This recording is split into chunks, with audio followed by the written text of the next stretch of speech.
ऐसा मत करिए सेठ जी। मेरे पति आपके वहाँ कितने सालों से तक काम किया है, हम पे थोड़ा सा तो रहम करिए सेठ जी। आज मेरे पति नहीं रहे तो आप ऐसा कर रहे हैं। बताओ हम इतनी ठंड में कहाँ जाएंगे, कहाँ पर रहेंगे। हम पे दया करिए सेठ जी। तुम्हारा पति हमारे वहाँ काम करता था तो क्या मैंने उसके सारे खानदान का ठेका ले रखा है? और अगर वो काम करता था तो उसके पैसे मैं उसे देता था, कोई फ्री में काम नहीं करवाता था। ये कमरा मैंने जो बनाया है ना, इसे किराए पे देने के लिए बनाया है, कोई धर्मशाला नहीं बनाया है।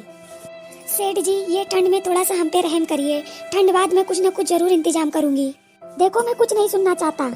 अगर तुम किराए का इंतजाम कर लेती हो तो ठीक है, नहीं तो मैं अभी के अभी अपने आदमियों को बुला के और तुम्हारा सारा सामान घर के बाहर फेंकवाता हूँ। तुम ऐसे नहीं मानने वाली हो।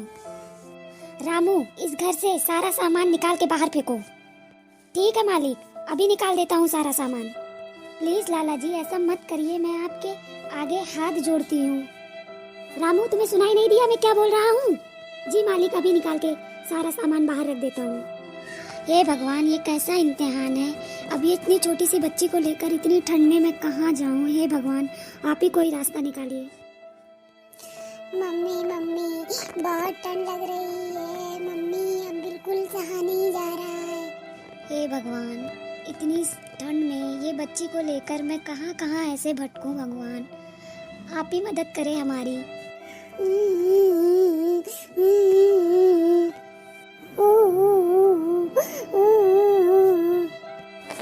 काश बेटा तुम्हारे पिताजी आज जिंदा होते तो इस हालत में हम लोगों को ऐसा देखकर बहुत परेशान हो जाते और कुछ ना कुछ इंतजाम तो जरूरी कर लेते। अरे बेटा इतनी ठंड में तुम लोग घर के बाहर हो, ये बच्ची भी देखो ठंड के मारे कांपे जा रही है। बर्फीली हवा चल रही है बेटा, अपने घर लौट जाओ। यहाँ बाहर खड़ी रहोगी तो सर्द बहुत ज्यादा हो रही है, नहीं तो बच्ची की और तुम्हारी दोनों की ही बहुत ज्यादा तबीयत खराब हो जाएगी।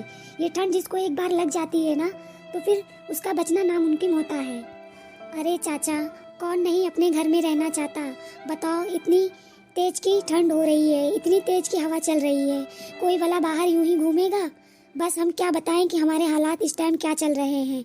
भगवान किसी को भी ऐसे हालात ना दे। अरे क्या हुआ बेटा कुछ बताओगी?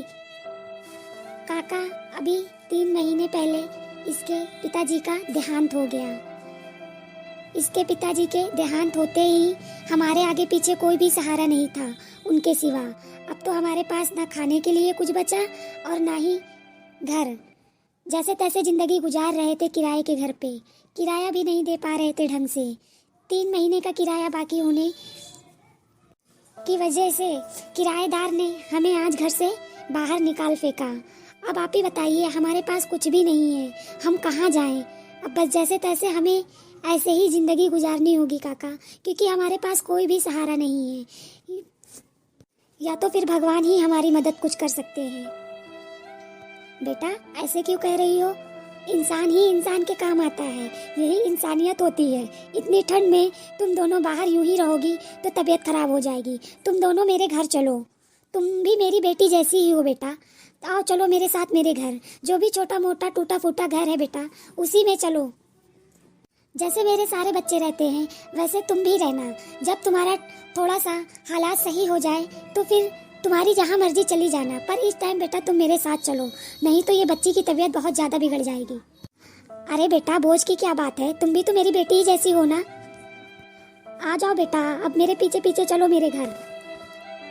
अब कोई हिचकिचाहट नहीं और कोई चिंता नहीं, मैं भी तुम्हारे पिताजी के समान हूँ। मैं बता दे रही हूँ आपसे, मैं कई दिन से बोल रही हूँ कि मुझे पैसे चाहिए पैसे चाहिए। अभी मैं आज ही वो बुढ़िया को घर से बाहर निकाला हूँ। अब कोई नया किराएदार आए पैसे ऐसे दे तो मैं फिर तुम्हें दूँ, जो कि वो निकल भी नहीं रही थी, उसको मैं जबरदस्ती घर से निकाल फेंका। बहुत अच्छा किए, निकाल के फेंक दिए।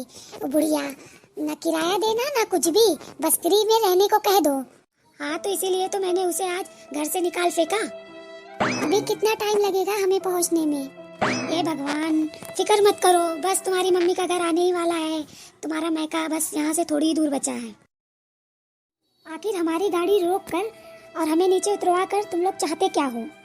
हमें हमें तुम्हारा सारा माल चाहिए। जितना भी रखे हो जेब में ये जेवरात, जितना कुछ भी है, सब कुछ हमें अभी दो, वरना हम तुम्हें जान से मार दें। अरे भैया, ये कोई तरीका होता है? हाँ, ए बुढ़िया, ज्यादा पिटिर पिटिर मत कर, अभी यहीं लुढ़का डालूंगा। अगर जान बचानी है तो फटाफट सब कुछ, जितना माल है सब कुछ निकाल दो। ये लो भैया, ये लो, सब कुछ ले लो, पर हमारा जान मत लो। हाँ हाँ, सब कुछ ले लो भैया, पर हमारा जान छोड़ दो। चलो अब यहाँ से निकलो, हमें जान नहीं चाहिए, हमें सिर्फ माल चाहिए। यहाँ से निकल लो फटाफट अब। चल भाई चल, फटाफट यहाँ से निकल ले, अब टाइम मत लगा। हे भगवान, कौन सी गलती की थी जिसकी सजा इतनी बड़ी दी हमें। हमारा सारा सामान माल सब कुछ लुट गए, हम बर्बाद हो गए। मेरे गुनाहों की सजा मिली है मुझे। मैंने एक गरीब बुढ़िया को परेशान किया, उसके ऊपर तरस नहीं खाई, शायद इसी की वजह से भगवान ने मुझे ये सजा दी है। हे भगवान, हमें माफ कर देना, हमें माफ कर देना भगवान।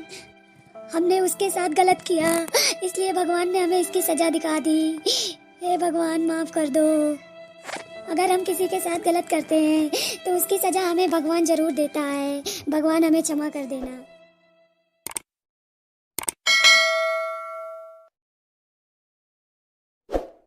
प्लीज दोस्तों, इसको लाइक, सब्सक्राइब एंड